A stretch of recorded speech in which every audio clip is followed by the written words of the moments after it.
아멘. 하나님의 사랑은 위대합니다. 하나님의 사랑은 놀랍습니다. 하나님의 사랑은 환희입니다. 그 사랑에 대한 찬사를 아무리 많이 하여도 부족함이 없을 것입니다. 정말 하나님의 사랑은 신비 그 자체입니다. 하나님이 세상을 사랑하셨습니다. 만일 사랑하면서 사랑하는 임의 아름다움을 모른다면 그는 사랑을 할 줄 모르는 사람이거나 거짓된 사랑을 하고 있는 사람일 것입니다. 우리는 이미 지난 시간에 앞단락에서 술람미 여인이 신랑 되신 주님의 아름다움을 노래한 것을 보았습니다. 그것은 가난한 심령, 배고픈 심령, 은혜를 사모하는 심령이 되어서 주님을 사랑을 갈망을 하는 성도의 목마름의 표현이었습니다. 주님의 사랑은 세상 포도주보다도 맛좋고 주님의 사랑은 쏟은 향기름 같아서 그의 영이 작동을 할 때 나의 영혼이 살고 그에게 접촉을 할 때 감미로운 향기가 풍겨나는 것이었습니다. 주님의 사랑이 전해지는 곳에 사람들의 인격이 변화를 하고 주의 사랑이 전해지는 곳의 문화와 사상과 생활의 변화를 일으키는 능력 있는 사랑의 힘이었습니다. 주님의 그 사랑이 우리를 영의 밀실로 인도하니 우리가 진정한 행복을 누리게 된다는 주님의 사랑의 찬사입니다. 이제 술람미 여인은 예루살렘 여자들과 신랑에게 자기를 소개합니다. 그것은 흔히 신랑의 지극한 사랑을 받는 신부가 되면은 우리는 흔히 무조건 행복하고 아무 환난이나 고통이 없는 삶을 살게 되는 것으로 착각을 하는데, 그러나 우리가 살다가 보면은 아무리 좋은 신랑과 살아도 여러 가지에 만족스럽지 못한 것이 있다고 하는 걸 우리가 발견하지 않습니까? 신앙생활도 역시 마찬가지입니다. 주님의 사랑을 받게 되면은 평화와 달콤함만이 기다리고 있는 것이 아니라는 말입니다. 가장 먼저 마귀와 세상의 경계와 핍박의 대상이 되고 마는 것입니다. 그 핍박은 먼 곳에서 오는 것도 있고 가까운 집안 식구들로부터 오는 것일 수도 있습니다. 오늘 본문에서 술람미 여인은 자신의 겉모습이 검고 초라하게 되어버렸다고 말합니다. 그러나 신부는 자신의 외모를 가지고 낙심하지 않습니다. 이유는 신랑 되신 주님이 자기의 속을 알고 있기 때문에 낙심하지 않는 것입니다. 이 시간 신랑을 향한 신부의 자기간정이라는 제목으로 은혜 받는 시간 갖고자 합니다. 첫째로, 나의 외모는 초라하지만은 속은 아름답다고 술람미 여인은 그렇게 자기를 고백을 합니다. 본문 5절에 있는 말씀이지요. 예루살렘 여자들아, 내가 비록 검으나 아름다우니 게달의 장막 같을지라도 솔로몬의 휘장과도 같구나 라고 했습니다. 여기 예루살렘이라고 하는 것은 하나님의 성전이 있는 곳입니다. 성전은 오늘의 교회를 가리킵니다. 교회는 하나님의 살아계신 하나님의 집이고 진리의 기둥과 터라고 했습니다. 교회는 예수님 자신이 세웠다고 마태복음 16장에 기록을 합니다. 그 교회의 머리는 예수님 자신이라고 골로새서에서는 그렇게 기록을 합니다.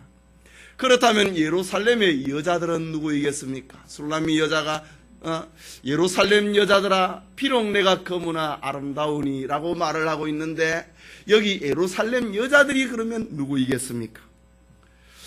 예루살렘이 교회라고 했으니 이들은 분명 교회 안에 있는 자들입니다. 말하자면 교인을 가리키는 말입니다.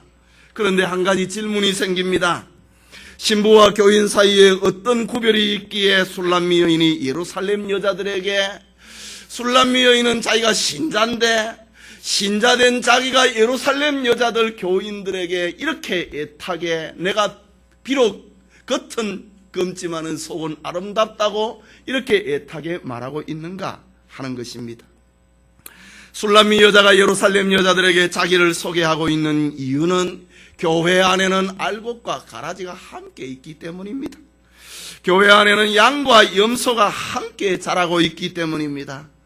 교회 안에는 참 신자와 거짓 신자가 있기 때문에 이 술람미의 마음이 다 전달이 안 되는 겁니다. 그래서 예루살렘 여자들아 부르면서 비록 내가 검으나 아름다우니 게달의 장막 같을지라도 솔로몬의 휘장과 같다. 내 속은 그렇다 라고 자기를 말하고 있는 것입니다. 그러므로 오늘 본문에 등장하고 있는 예루살렘 여자들은 교회 안에 있는 참 신자와 거짓 신자 모두를 가리키는 말입니다. 술람미 여자는 예루살렘 여자들 앞에서 자기를 간증을 하는데 그 내용이 무엇인가? 첫째는 자신의 피부는 검으나 속은 아름답다고 하는 것입니다. 여기 내가 비록 검으나 아름다우니 라는 이 말은 예루살렘 여자들에게 자기를 소개하고 있는 말인데, 그렇다면 여기에 검다라고 하는 말이 무슨 말인가 이거지. 성경에서는 검다고 하는 이 말은 두 가지 의미로 사용이 되었습니다. 하나는 어두움을 뜻하고, 어두움은 영적으로 죄를 의미합니다. 로마서 13장 12절에 밤이 깊고 낮이 가까웠으니 그러므로 우리가 어두움의 일을 벗고 빛의 갑옷을 입자라고 했을 때, 이 어두움은 영적인 죄악을 두고 하는 말입니다. 또 에베소서 5장 8절에 보면 너희가 전에는 어두움이더니 이제는 주 안에서 빛이라, 빛의 자녀들처럼 행하라 라고 했습니다. 여기 어두움, 그리스도 밖에 있을 때의 어두움입니다. 죄악 가운데서 살던 자기의 삶을 말하는 것입니다. 성경에서 말하고 있는 또 하나의 검다라고 하는 이 말은 고난을 의미할 때도 사용이 되었습니다. 이것은 많은 고난을 받아서 초췌해져 있는 자기 모습을 나타낼 때의 검다라고 하는 표현을 성경에는 사용이 됩니다. 욥기 30장 30절에 보면은 내 가죽은 검어서 떨어졌고 내 뼈는 열기로 인하여서 탔구나. 욥의 자기 고백이었지요.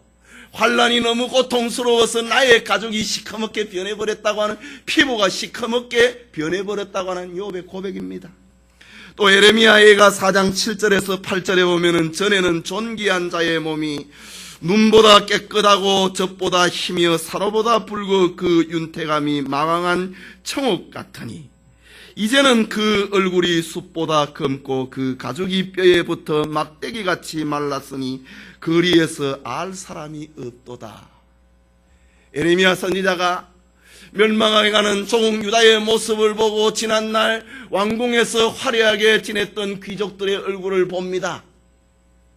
그런데 그 사람들이 나라가 멸망을 하고 모든 것이 다 무너져 버리니 저들의 삶이 다 깨져버렸습니다. 전에는 그 몸이 눈보다도 희고 깨끗하고 젖보다도 희고 산호보다도 붉어서 그 윤태감이 망한 빛을 발하는 청옥과 같은 모습이었는데 이제 어떻게 너희들의 얼굴이 숯보다 검게 되었는가? 그 가죽이 뼈에 붙어서 막대기같이 말랐으니 거리에서 알아볼 사람이 없구나.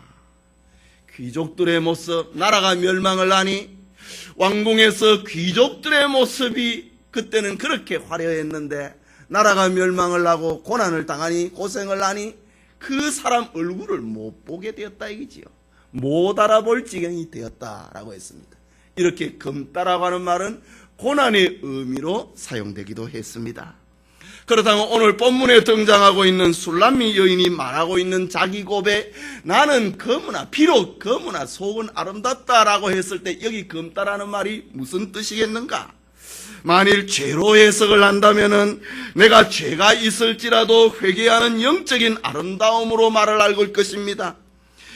내가 비록 검으나 아름다우니라는 내 죄가 있지만은 내 죄를 회개함으로 내가 아름답다라고 그렇게 해석을 해야 될 것입니다. 아니면은 고난으로 이 검다라고 하는 말을 해석을 한다면 본문은 고난을 받아서 외형적으로는 비록 초라해져 있지만은 나의 내적인 모습은 아름답다라는 뜻으로 해석을 해야 될 것입니다. 그런데 오늘 본문에서 보면은 죄냐 고난이냐, 검다라고 하는 이 말이 죄냐 고난이냐 어떻게 해석할 것인가에 대해서 방법을 알려주는 문장이 그 다음에 나옵니다. 그것은 신부가 검게 된 원인을 표현을 하고 있는데 6절에 보면은 내가 일광에 쬐어서 거무스름할지라도 헐겨보지 말 것은 내 어미의 아들들이 나를 놓아여 포도원지기로 삼았음이라 라고 했습니다. 그렇다면 술람미 여인의 자신의 그 피부가 시커멓게 타버린 것은 자기의 죄 때문에 그런 것이 아니고 외부로부터 오는 핍박과 환난 때문에 내 모습이 시커멓게 변해버렸다라는 해석이 정확합니다. 그렇다면 내가 비록 거무나 아름다우니라는 이 말은 술람미 여자가 신앙의 정도를 지키고 주님의 일을 하다가 겉모습이 초라해져 버렸다고 하는 말입니다. 그러나 그것은 주님 앞에 고백할 수 있는 내적인 아름다움이지 않습니까? 나의 겉모습은 시커멓게 타버렸지만은 내 속은 주님의 일을 하다가 주님의 말씀을 지키려고 하다가 주님을 더 사랑하다가 내가 이래 핍박을 받아서 시커멓게 되었으니, 그러니까 술람미 여자가 예루살렘 여자들아 비록 내가 거무나 내 속은 아름답다 라고 말할 수 있지 않습니까? 사도 바울도 주님의 일을 하다가 너무나도 많은 고난을 받은 적이 있었습니다. 고린도후서 11장을 보면은 바울은 고난이 기다리고 있는 것을 알면서도 담대하게 주님이 맡겨주신 사명을 위하여서 앞으로 갔습니다. 이런 경우에 바울의 삶의 겉모습은 검지만은 속은 아름다운 것입니다. 사도행전 20장 23절에서 24절에 보면은 오직 성령이 각성해서 내게 증거하여 결박과 환난이 나를 기다린다 하시나 나의 달려갈 길과 주 예수께 받은 사명과 하나님의 은혜의 복음 증거하는 일을 마치려 하면은 나의 생명을 조금도 귀한 것으로 여기지 아니하노라. 바울의 겉모습의 삶은 환난과 핍박이 기다리고 있다. 그러나 하나님이 나에게 맡겨주신 사명 감당하려고 하는 여기에는 내 생명을 조금도 귀한 것으로 여기지 아니한다. 바로 이런 삶이 나의 피부는 비록 검지만은 내 속은 아름답다. 여기에 해당이 되는 것입니다. 스데반은 예루살렘 광장에서 복음을 전하다가 돌에 맞아 죽었습니다. 사도행전 6장 15절에 보면은 공회 중에 많은 사람들이 다 스데반을 주목하여 보니 그 얼굴이 천사의 얼굴과 같더라. 얼굴에 지금 피가 흐르고 있는데 돌에 맞아서 죽을 정도가 되니 얼마나 유혈이 낭자하게 됐겠습니까? 겉모습은 검습니다.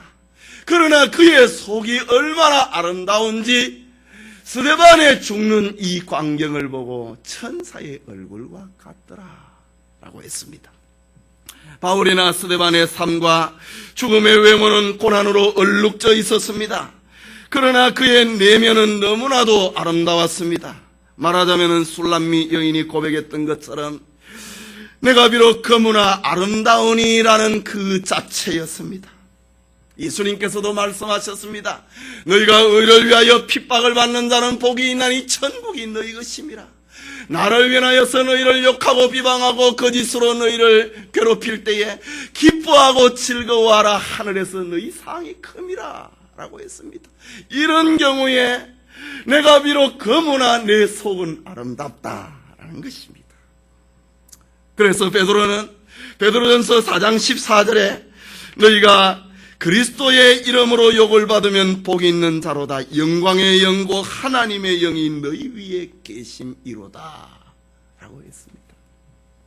이처럼 성도가 하나님의 말씀을 지키다가 그 믿음을 지키다가 당하는 고난은 비록 그 사람은 초라할지라도 말할 수 없는 내적인 아름다움을 간직한 사람이라고 하는 것을 보여주는 시적인 표현입니다. 술람미 여인처럼 믿음을 지키고 주님의 일을 하는 속이 아름다운 성도들이 되기를 바랍니다. 또 내 겉모습은 초라하지만 내 속은 아름답다고 하는 이 표현이 무엇이겠습니까?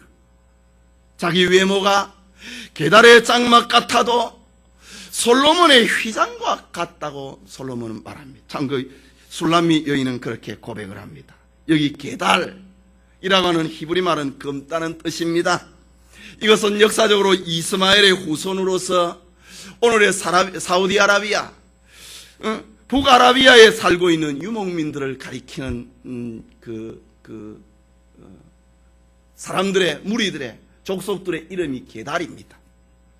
이후에 깨달은 상징적으로 진리를 거역한 사람들이 그의 가정이나 고향에서 멀리 떨어져서 미개한 타국에 거주를 하고 있는 상태를 상징적으로 나타낼 때 게달이다라는 표현을 씁니다. 그래서 시편 120편 5절에 메색에 유하며 게달의 장막 중에 거하는 것이 내게 화로다.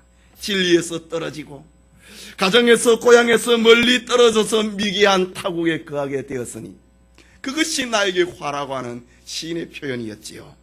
그렇다면 오늘 본문에 나타나고 있는 뜻, 내 겉모양은 비록 유목민이나 고향을 떠나서 방황하여 초원에 막 쳐놓은 보잘것없는 장막 같지만은 내 속은 아름다운데 내 속의 아름다움이 어떤 것이냐? 솔로몬의 휘장과 같다라고 표현을 합니다.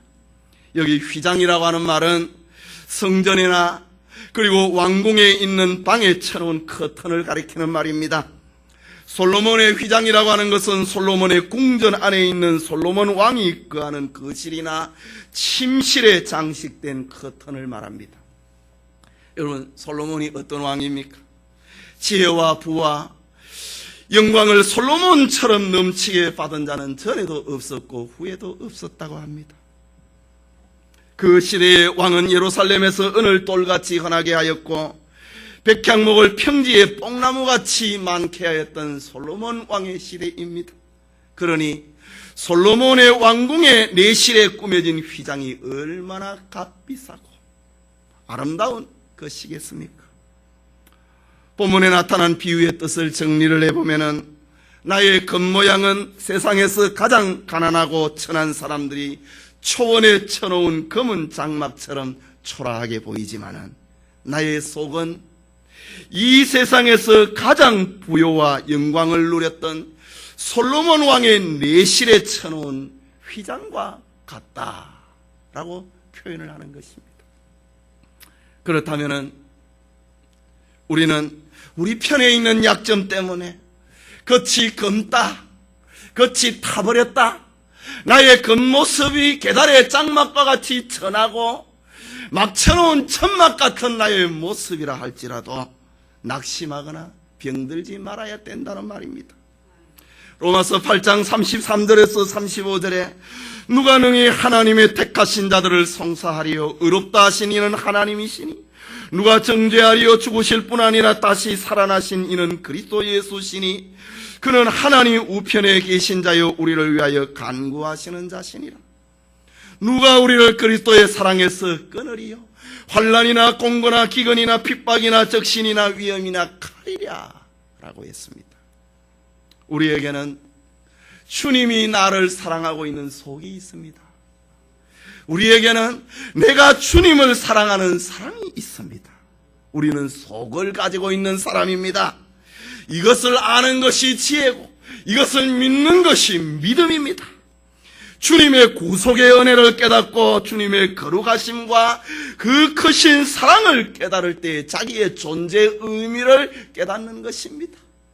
오늘 술람미 여자가 수많은 화려한 옷을 입고 있는 예루살렘의 여자들을 향하여서 말을 합니다.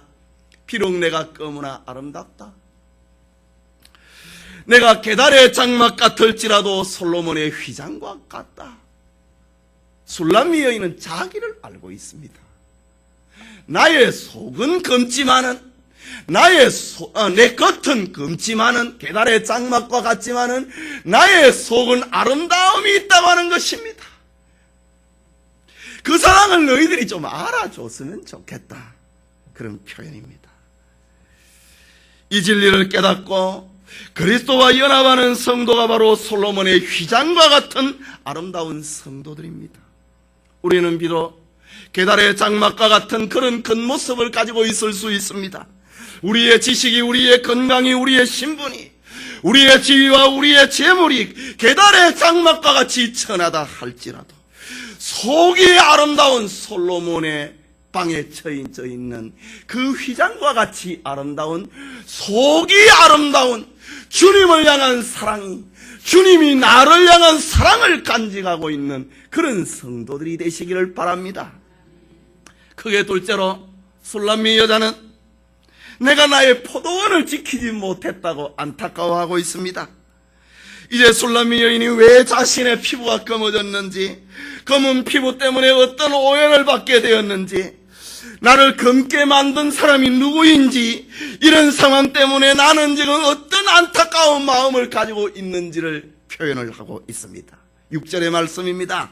내가 일광에 째어서 거무스름할지라도 흘겨보지 말 것은 내 어미의 아들들이 나를 놓아여 포도원 지기를 삼았음이니라.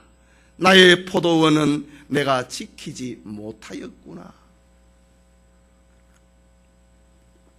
술람미 여자가 자기의 겉모습이 거무스름하게 타버렸다. 이유가 무엇인가? 내가 검게 된 것은 내 어미의 아들들이 나를 노하였어. 나를 지금 포도원지기로 삼았기 때문에 내가 이리 시커멓게 타버렸다 라고 말합니다. 여기에 일광은 이미 살펴본 것처럼 환난과 핍박을 가리키는 말입니다. 술람미 여인이 일광에 쪼여서 겉모양이 이렇게 초라하게 되어버렸다는 말입니다. 그러나 술람미 여인은 나를 흘겨보지 말라고 합니다. 지금 이 말이 누구에게 하고 있는 말입니까? 예루살렘 처녀들, 바로 오늘로 표현을 하면 교회에 두고 하는 말입니다. 참 신자와 거짓 신자, 알곡과 가라지, 양과 염소가 섞여 있는 교회의 사람들, 교인들을 향하여서 지금 하고 있는 말입니다. 내가 거무스름하게 타버렸다고 하더라도 나를 흘겨보지 말아 달라. 이런가? 나에겐 좀 하지 말아 달라. 이 말입니다. 그래도 나는 하나님의 말씀과 믿음을 지키려고 하다가 세상에서 핍박을 받아서 내 모습이 거무스름하게 됐는데 너희들이 교회에 다니면서 나를 알아주기는커녕 비아냥거리고 조롱하니 그렇게 하지 말아 달라 라고 술람미 여자가 저 예루살렘 여자들에게 말을 하고 있는 것입니다.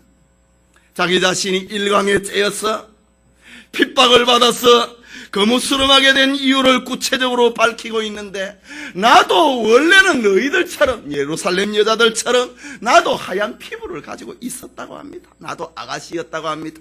그러나 내 어미의 아들들이 나를 자기 포도원지기로 내몰았기 때문에 내가 이렇게 햇빛에 타서 거무스름하게 되어버렸다라고 말을 합니다.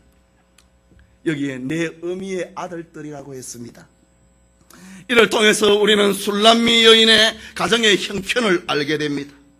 이 말씀에서 우리가 추론할 수 있는 것은 그의 가정은 아버지가 안 계시는 것으로 보여집니다. 아가서 전체에서 술람미 여자는 자기 아버지에 대한 이야기를 한마디도 안 합니다. 학자들은 술람미의 어머니가 재혼을 했을 것으로 생각합니다. 그리고 내 어미의 아들들은 술람미의 배다른 이복 형제를 가리킨다고 합니다. 그 이복 오빠들이 술람미를 자기들의 포도원지기로 내몰았다 라는 말입니다. 여러분, 이복 오빠가 그들의 포도원에서 힘들게 일하고 있는 연약한 시골 처녀의 모습을 생각을 해보십시오. 우리나라에도 옛날 소설에 콩지, 팥지 이런 이야기가 있잖아요. 땀과 먼지로 얼룩져 있는 남루한 어복을 입고 햇볕에 검게 그을리고 피부가 거칠어져 있는 시골 처녀의 모습을 생각을 해보십시오. 그러니 예루살렘의 하얀 피부와 화려한 드레스를 입은 처녀들이 업신여기는 것도 마땅하지 않습니까? 이것은 교회 안에 있는 참 신자인 신부가 누구로부터 무엇 때문에 거무스름하게 타들어가고 있는가를 보여주고 있는 말입니다. 참 신자가 교회에서 저 일광이 내리쬐는 태양빛 아래로 내몰리는 것이 누구 때문인가? 이방 낯선 사람이 아니라고 합니다. 교회 밖의 사람이 아니라고 했습니다. 술람미 여인은 내 어미의 아들들이라고 표현을 합니다. 다시 말하자면 교회 안에 있는 이들로 인하여서 참 신자들이 거무스름하게 타들어간다고 하는 말입니다.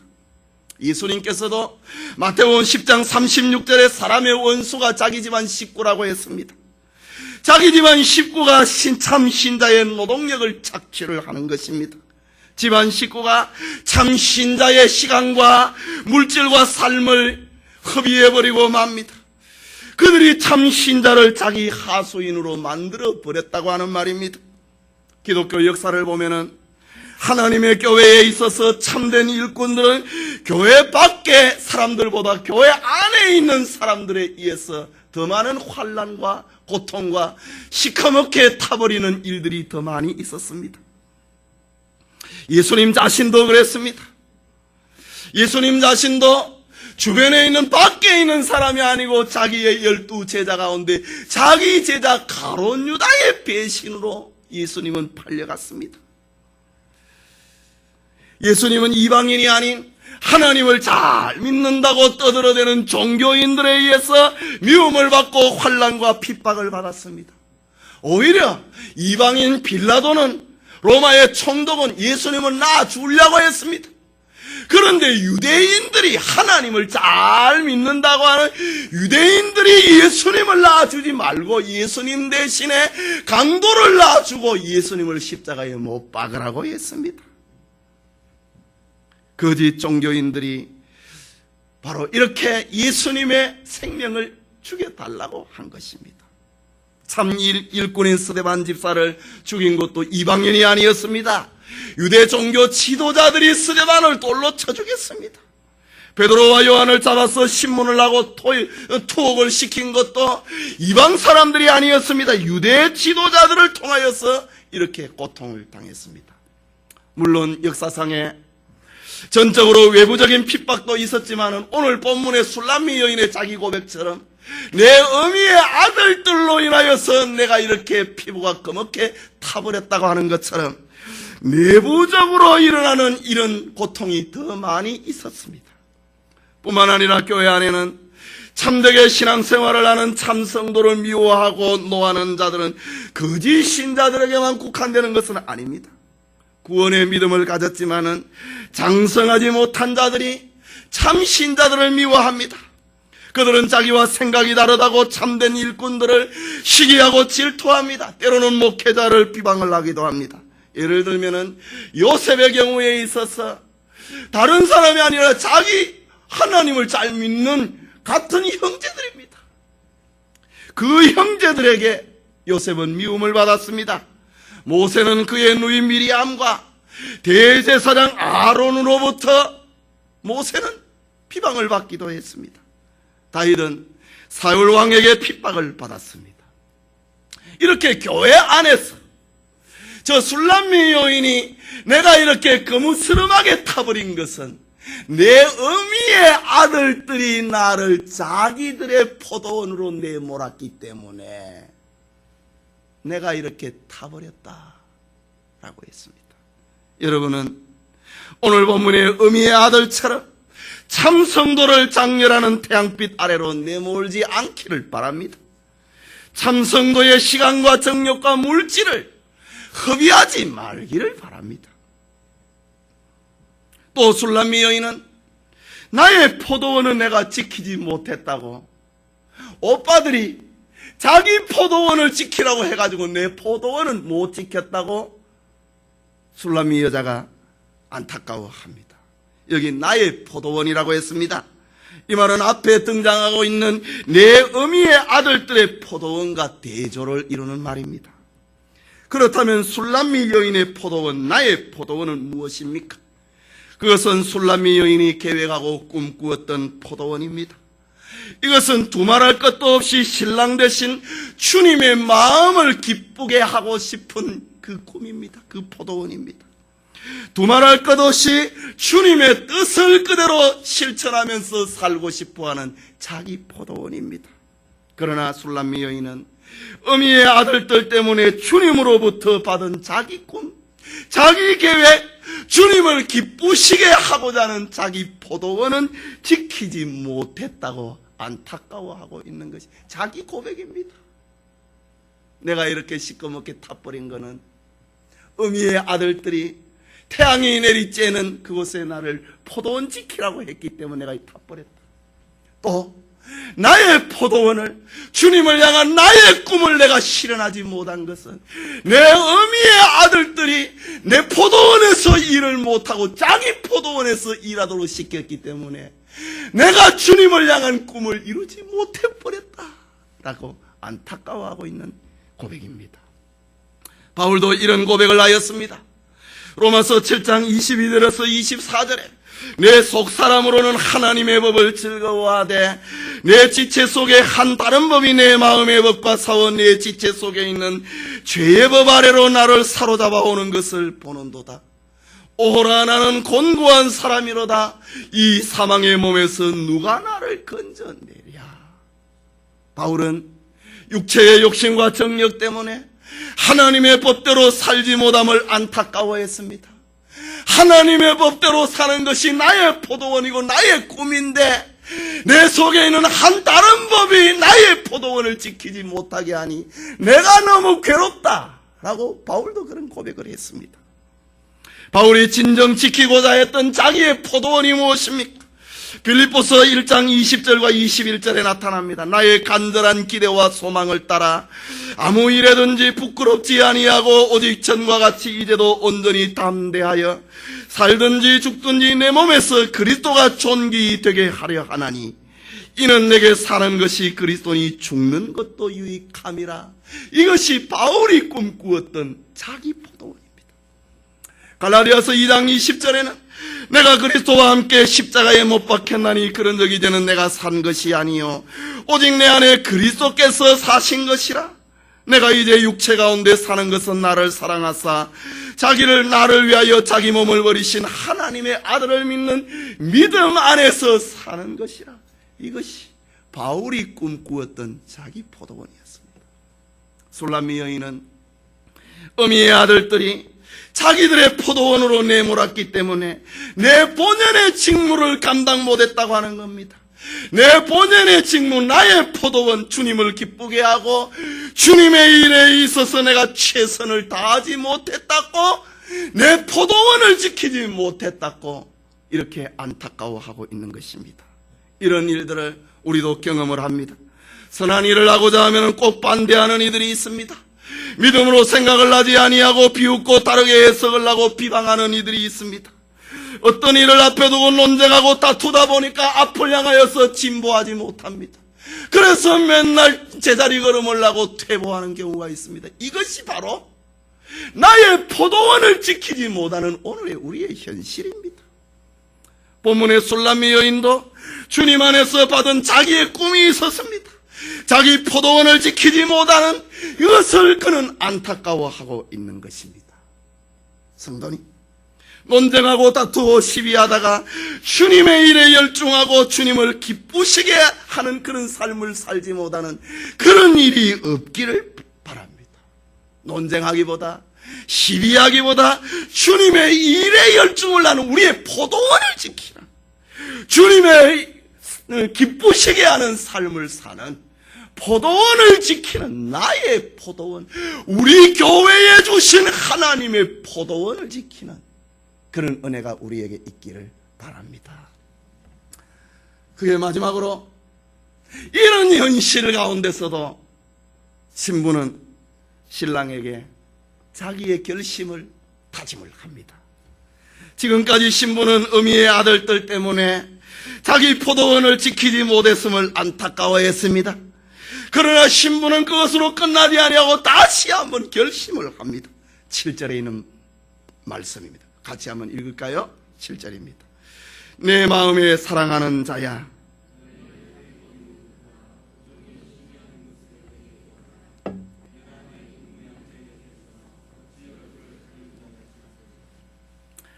신부는 신랑을 향하여서 내 마음에 사랑하는 자야 라고 부릅니다. 내 마음에 사랑하는 자야. 지금까지 술람미 여인의 자기 신세가 어땠습니까? 주님의 일을 하다가 얼마나 많이 고난을 받았습니까? 겉이 다 타버렸고 계달의 장막과 같은 자기 신세가 되어버렸습니다. 나도 지난날에는 예루살렘 처자처럼 피부가 희었고 화려한 옷을 입었는데 주님의 일을 하다가 보니 내 옷이 다 더러워져 버렸다고 말입니다. 그러나 자기는 고백을 합니다. 주님을 생각을 하면 내 마음에 사랑하는 자야 라고 합니다. 신부는 신랑 되신 주님을 조금도 원망하지 않습니다. 자기가 주님의 일을 하다가 일광에 시커멓게 타버린 이것을 후회하지 않습니다. 오히려 신부는 고난 중에도 주님 앞에 변하지 않는 그런 사랑을 간직을 하고 있습니다. 내 마음에 사랑하는 자야 라고 부릅니다. 지난날 다니엘의 세 친구도 그랬습니다. 느부갓네살 왕이 금신상을 세워놓고 문무백관들에게 절을 하라고 명을 내렸습니다. 만일 절하지 아니하면 풀무불에 던져 넣겠다고 했습니다. 느부갓네살 왕은 사드락과 메삭과 아벳느고를 회유를 합니다. 그러나 세 친구는 다 대답을 합니다. 다니엘 3장 16절에서 18절에 느부갓네살이여, 우리가 이 일에 대하여 왕에게 대답할 필요가 없나이다. 만일 그럴 것이면 왕이여, 우리가 섬기는 우리 하나님이 우리를 긍휼히 타는 불무 가운데서 능히 건져내시겠고 왕의 손에서도 건져내시리이다. 그리 아니하실지라도 왕이여, 우리가 왕의 신들을 섬기지도 아니하고 왕이 세우신 금신상에 절하지 아니할 줄을 아십시오. 내가 죽는다고 해도 나는 후회 없습니다. 하나님이 나를 건질 것입니다. 나를 건지지 않는다 할지라도 나는 후회 없습니다. 오늘 본문에 등장을 하고 있는 술람미 여인을 지금 이 사랑을 고백을 합니다. 5절과 6절에 얼마나 신앙의 정조를 지키고 자기 포도원을 지키고 그리고 이 일을 하려고 하다가 얼마나 많이 고난을 받았습니까? 그러나 술람미 여자는 후회하지 않습니다.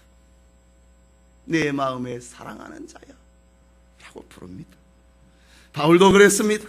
디모데후서 1장 12절에 이를 인하여 내가 또 이 고난을 받되 부끄러워하지 아니함은 나의 의뢰한 자를 내가 알고 또한 나의 의탁한 것을 그날까지 저가 능히 지키실 줄을 확신함이라. 주님의 그 사랑을 알고 주님의 그 뜻을 알기 때문에 내가 죽는다고 해도 괜찮다라는 그런 말입니다. 오늘 본문을 보면은 신랑을 향한 신부의 사랑은 마지못해서 하는 사랑이 아닙니다. 말로 하는 사랑이 아닙니다. 내 마음에 사랑하는 자야 라고 부릅니다. 말하자면 성도의 깊은 곳에서 흘러나오는 진실한 자기의 신앙 고백, 주님을 향한 사랑 고백입니다. 이것이 당연한 것은 신랑 되신 주님이 신부를 위해서 먼저 사랑해 주셨기 때문입니다. 로마서 8장 5장 8절에 그 사랑을 가리켜서 우리가 아직 죄인 되었을 때 그리스도께서 우리를 위하여 죽으심으로 하나님께서 우리에게 대한 자기의 사랑을 확증하셨느니라. 주님이 먼저 나를 위해서 죽었는데 내가 왜 주님을 사랑하지 못하겠느냐라는 그런 표현입니다. 주님을 마음으로 사랑하는 그런 우리 성도님 되시기 바랍니다. 계속해서 술람미 여자는 신랑이 되시는 주님이 일하는 곳을 찾고 있습니다. 우리 읽은 7절 말씀인데 너의 양떼 먹이는 곳과 오정에 쉬게 하는 곳을 내게 구하라. 여기 너의 신랑 주님을 두고 하는 말입니다. 당신의 양떼를 지금 어디에 먹이고 있느냐 이지. 오정이 되면 쉬는데 어디에서 쉬는지 나에게 좀 알려주시오 라는 표현입니다.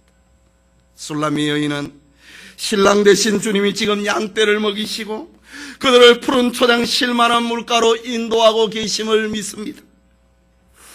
신랑이 지금도 일하고 계심을 알고 있는 신부는 신랑이 목양을 하고 있는 그 장소를 지금 묻고 있는 것입니다. 찾고 있는 것입니다. 지금 어디에 계시느냐고 묻습니다. 어디에서 지금 나의 신랑이 양떼를 먹이고 있느냐 이거지요. 아직까지 술람미 여자는 솔로몬이 이스라엘 왕인지 모릅니다. 목동인 줄 알고 있습니다. 그 목동이 양떼를 먹이는 나의 사랑하는 목자가 목동인데 지금 양떼를 키우고 있을 때는 어디에서 지금 양떼를 키우고 있는지 좀 누가 알려달라고 하는 그런 말입니다. 어디에서 점심시간에 쉬고 있는지 알려달라. 내가 거기에 찾아가리라고 하는 표현입니다. 신부가 지금 이렇게 묻고 있는 이유가 무엇입니까? 신부는 어미의 아들들 때문에 자기가 해야 할 일들을 다 틀어져 버렸습니다. 자기 계획이 다 망가져 버렸습니다. 그래서 주님이 하고 계시는 그 모범적으로 양떼를 키우는 거, 그거 내가 기어나가고 싶다는 말입니다. 주님이 지금 어디에서 양떼들과 더불어 쉬고 있는지, 나의 사랑하는 자의 목장이 지금 어디에서 쉬고 있는지 그거를 알고 내가 보고 견학하고 싶다고 하는 말입니다. 주님이 하시는 것을 보고 자기도 다시 일어서야 되겠다고 하는 것. 어미의 아들들 때문에 내 포도원이 엉망이 되어버렸는데 내 꿈을 다시 찾아야 되겠다고 하는 겁니다. 이 꿈을 찾기 위해서 주님이 지금 어디에 계십니까? 주님은 양떼를 어떻게 먹이고 계시고 주님은 지금 어떻게 쉬고 계십니까? 주님이 일하시는 방법을, 주님이 쉬시는 방법을 나도 배우고 싶습니다 라는 여인의 고백입니다. 주님은 언제나 성도가 환난을 극복을 하는 모범이 되는 것입니다. 주님이 이 땅에 계실 때에 얼마나 많은 환난과 고통을 당하셨습니까? 주님은 출생하시자마자 애굽으로 피난살이를 떠났습니다. 주님은 공생애를 앞에 두고 40일 금식 기도를 하시고 마귀의 시험을 받았습니다. 주님의 공생애 3년 동안에 얼마나 많은 사람들에 의해서, 대제사장과 서기관과 바리새인들에 의해서 증오와 핍박과 멸시와 천대와 배신을 받았습니까? 십자가의 형벌을 받았습니까?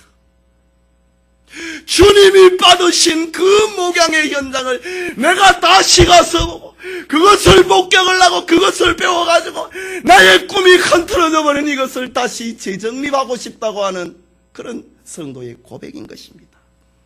오늘날 성도들이 받는 고통 중에 주님이 받지 않는 것은 없습니다. 그래서 히브리서 4장 15절에 우리에게 있는 대제사장은 우리 연약함을 체휼하지 아니하시는 자가 아니요 모든 일에 우리와 한결같이 시험을 받은 자로 돼 죄는 없으시니라. 우리가 당하는 온갖 어려움들 우리의 모범이 되신 주님에게서 다 찾을 수 있다는 말입니다. 우리의 삶에서 어려운 일을 만난다, 고통을 만난다, 우리의 삶의 실타래가 흐트러져 갖고 그 실마리를 찾지 못한다, 이럴 때에 주님을 쳐다보면은 그 실마리를 찾을 수 있다고 하는 말입니다. 술람미 여인은 어미의 아들들 때문에 자기 계획이 흔들어져 버리고 수포로 가버렸습니다. 자기의 삶을 어디서부터 찾아야 될지를 알지 못합니다. 그때에 자기의 사랑하는 자, 내 마음에 사랑하는 자야 당신이 어디에 있는가? 어디에서 지금 양떼를 키우고 어디에서 지금 점심때 쉬고 있는가? 내가 당신에게 가서 일하는 방법과 쉬는 방법을 내가 배우고 싶다라는 것입니다. 성도는 언제든지 주님에게 가서 주님으로부터 우리의 삶의 문제를 해결받을 수 있다고 하는 말입니다. 그 주님이 말씀하셨습니다. 내가 다 이루었다고 말입니다. 우리의 삶에 있어서 주님이 이루지 못하신 일은 없는 것입니다. 다 이루었습니다. 그 주님이 말씀하시기를 너희가 세상에서 환난을 당하나 담대하라. 내가 세상을 이기었느니라 라고 하셨습니다. 술람미 여인은 자신의 흐트러져 버린 삶을 다시 바로잡기 위해서 신랑 되신 주님의 목양의 현장을 겨나가고 그것을 본을 삼고 다시 하고 싶어하는 그의 마음입니다. 주님의 일꾼된 성도님, 여러분은 어떤 고난을 받고 어떤 멸시와 천대를 받고 심지어 순교의 제물이 된다 할지라도 주님으로부터 여러분의 삶의 열쇠를 찾을 수 있기를 바랍니다. 마지막으로 신부의 다짐입니다. 우리 7절 다시 한번 읽을까요? 내 마음에 사랑하는 자야,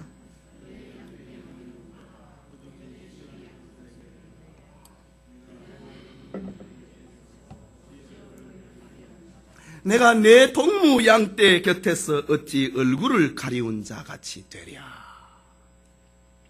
자기 다짐입니다. 이 말씀은 신부가 주님의 목양하는 것을 왜 묻고 있는지 그 목적을 밝히고 있는 말입니다. 여기 네라고 하는 이 말은 주님을 가리킵니다. 그리고 내 동무 양떼라고 했습니다. 동무 양떼, 이것은 너의 양떼하고 대조되는 말이지요. 그렇다면 내 동무 양떼는 참된 신자가 아닙니다. 문맥으로 보면 6절에 신부를 놓아여서 포도원 지기를 삼았던 내 어미의 아들들의 양떼를 말합니다. 다시 말하자면 주님의 참된 신부인 일꾼인 신부를 미워하고 핍박을 하고 방해하는 교회 안에 있는 자들, 곧 겉모양은 양인데 속은 이리들을 가리킵니다. 내 동무의 양떼 곁에서 어찌 얼굴을 가리우는 자같이 되랴. 주님의 곁에서 있는 거짓 그리스도인들, 거짓 신자들, 그들이 누구입니까? 문맥으로 보면은 술람미 여자를 핍박을 하였던 사람들입니다. 술람미로 하여금 자기 포도원, 자기 목장을 지키지 못하게 했던 장본인들입니다. 주님의 곁에 있는 사람들이지요. 술람미 여인이 다짐을 합니다. 내가 내 동무 곁에서 어찌 얼굴을 가리운 자같이 되랴. 여기 얼굴을 가리운 자, 이 말은 배회하고 방황하는 것을 두고 하는 말입니다. 또 다르게 표현을 하면은 안면몰수하고 모른 채 하는 사람을 두고 하는 말입니다. 말하자면은 성도를 핍박을 하고 방해를 하는 주님 곁에 있는 무리들, 그 사람들 앞에서 주님의 신부여 일꾼인 내가 어찌 방황하는 사람이 되겠는가?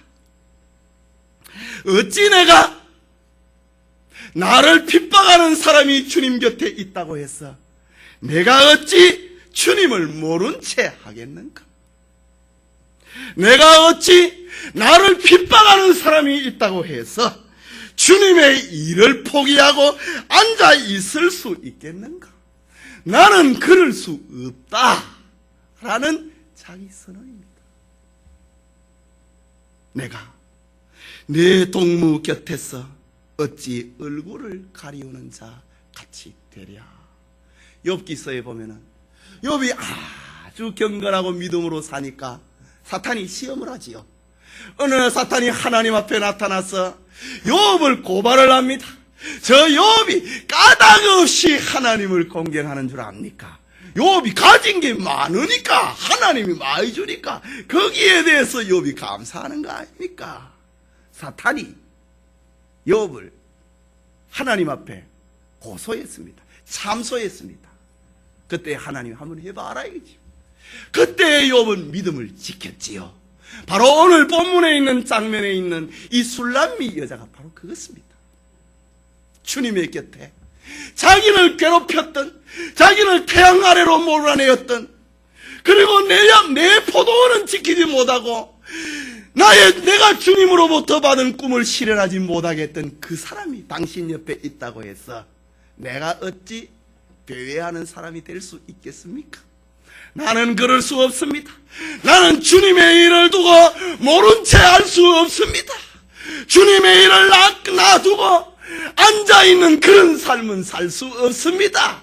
나는 그렇게는 안 살겠습니다. 라는 여인의 고백인 것입니다.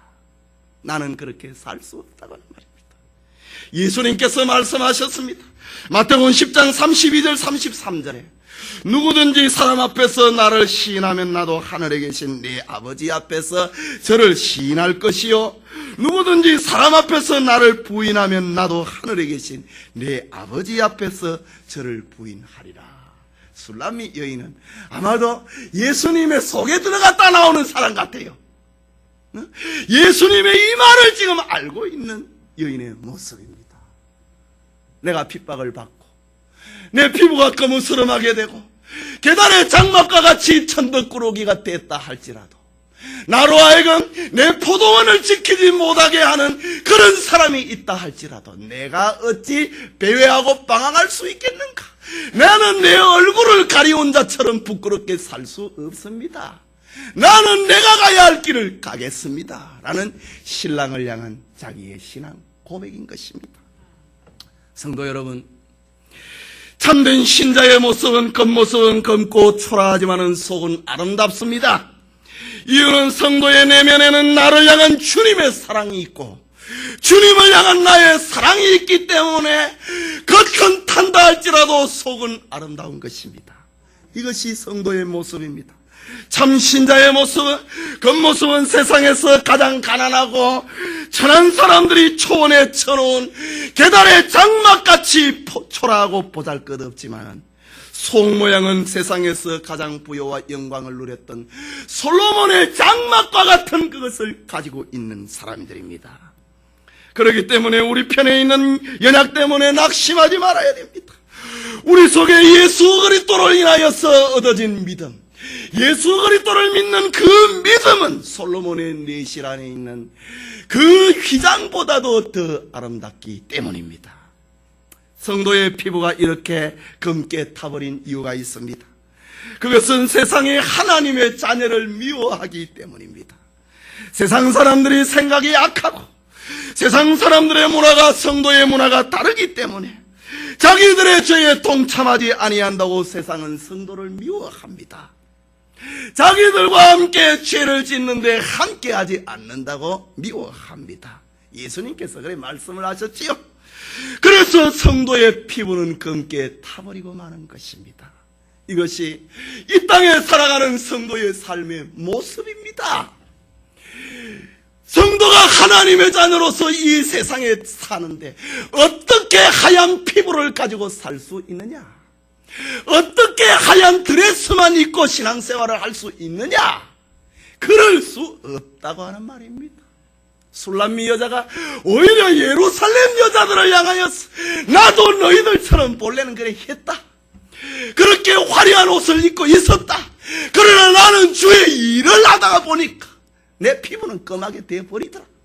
내 옷은 계단의 장막같이 천덕꾸러기가 되어버리더라. 나를 흘겨보지 말라. 너희도 주님의 말씀대로 한번 살아봐라이지요. 주님의 말씀을 그 믿음을 한번 지켜보아라. 어찌 나와 같이 검게 타지 않을 수 있으냐? 라는 그런 노래인 것이지요. 성도의 피부가 타버린 것은 세상에서 믿음을 지키다가 이렇게 타버리는 것입니다. 뿐만 아니라 우리는 선한 일을 앞에 두고 싸우고 괴로워하다가 주님을 기쁘시게 하는 본연의 일, 주님의 일을 하는 본래의 일을 놓쳐버리는 내 포도원을 지키지 못하는 그런 어리석은 자가 되어서는 안 되는 것입니다. 절대로 우리 교회에는 앞으로도 다른 이론이 있을 수가 없습니다. 그것을 교정을 하고 그걸 고치다가 앞으로 가지 못하는 수많은 시간을 빼앗겨버리고 수많은 노력과 수많은 정력을 빼앗아버리는 그런 삶은 성도들이 살지 않기를 바랍니다. 우리는 주님이 우리에게 주신 포도원이 있습니다. 이것을 지키는 사람이 되어야 됩니다. 그럴 때마다 참된 성도는 주님의 신랑 되신 주님을 생각하는 것입니다. 마음으로 내 사랑하는 자야, 내 마음에 사랑하는 자야. 주님의 사랑은 언제나 나를 흡족하게 만들고 온갖 환난과 근심 가운데서 벗어나게 만드는 것이 주님의 사랑입니다. 비교할 수 없는 것입니다. 술람미 여자가 그렇게 환난을 당해도 내 마음에 사랑하는 자만을 생각을 하면 괜찮다 이거지요. 그것이 주님을 향한 성도의 사랑이고 믿음입니다. 이것이 믿음입니다.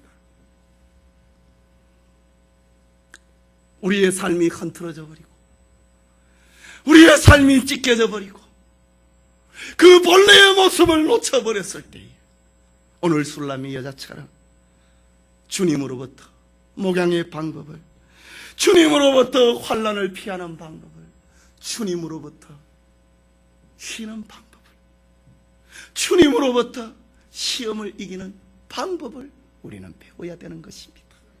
주님에게는 모든 것이 다 들어 있습니다.